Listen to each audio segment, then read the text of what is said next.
Everything around us, from the ground beneath your feet to the air in your lungs, is made of the exact same thing.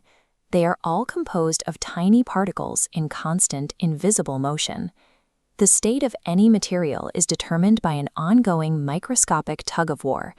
On one side, you have intermolecular forces, the natural tendency for molecules to attract each other. On the other side is kinetic energy, the energy of motion, pushing them apart. When temperatures are low, a material's kinetic energy is weak, and those attractive forces easily win the tug-of-war. The particles lock into a dense, highly ordered three-dimensional lattice. They continue to vibrate slightly, but they lack the energy to break position, creating a rigid structure with a definite shape and volume. Not all solids form perfect geometric grids. Materials like glass are amorphous. Their molecules are arranged randomly, without a repeating pattern, but they are still held together so tightly by attractive forces that they cannot flow. The solid state is essentially the universe at rest. It is the default, low-energy condition where attraction dominates. But that balance shifts the moment we introduce heat. Temperature is strictly a measurement of particle motion.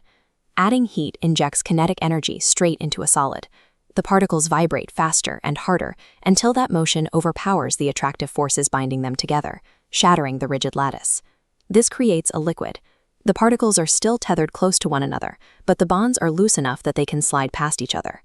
This is why water has a fixed volume, but adapts to the shape of whatever container you pour it into. There are also intermediate phases trapped between these boundaries. Liquid crystals, for example, consist of rod-like molecules that flow fluidly like a liquid, yet maintain a structured, polarized alignment like a solid.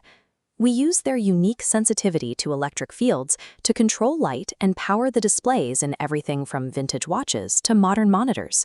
If we keep turning up the heat, the liquid eventually reaches its boiling point. The kinetic energy reaches such an extreme that the remaining tethers between molecules completely snap. The particles separate entirely and careen randomly off their surroundings. We are now in the gas phase. The distance between particles is vast, making gases highly compressible. Without attractive forces holding them back, they expand freely to fill any available space. Melting and boiling are simply the visible milestones of a microscopic victory. They mark the exact moments when kinetic energy progressively defeats intermolecular attraction. But what happens if you keep turning the temperature dial up? Past boiling, past burning, all the way to the extreme conditions found inside a star.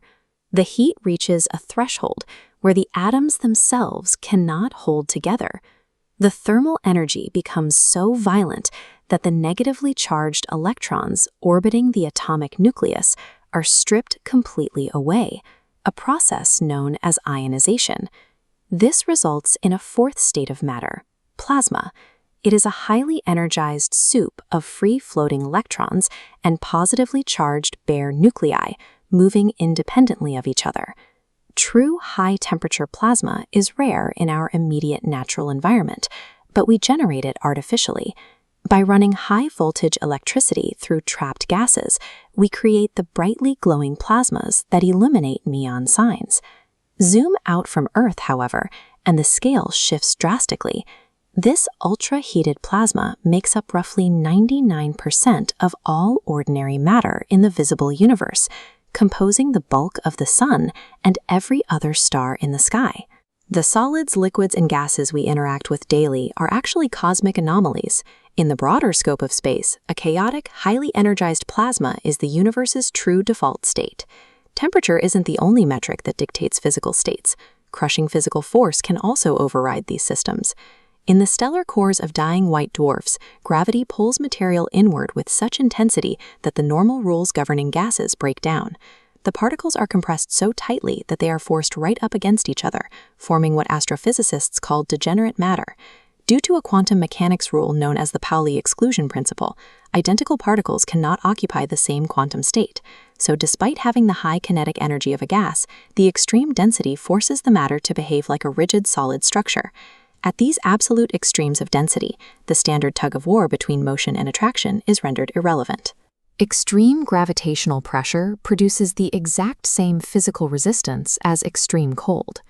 Returning from quantum extremes and stellar cores to the surface of the Earth, We live entirely within the narrow temperature bands where the classical states exist.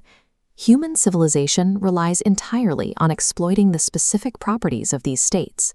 We use the rigid molecular lattice of solids to build our infrastructure, the flowing solvent properties of liquids to facilitate chemistry, and the rapid expansion of gases to drive combustion engines. Pushing our technology forward requires mastering the phases outside that classical trio. We manipulate liquid crystals to build global communication networks, and engineers are currently attempting to contain hyperheated plasmas to generate clean, sustainable fusion energy. Every physical object you will ever interact with is simply a temporary truce. It is a brief, perfectly balanced moment in a microscopic battle between the forces pulling matter together and the energy tearing it apart.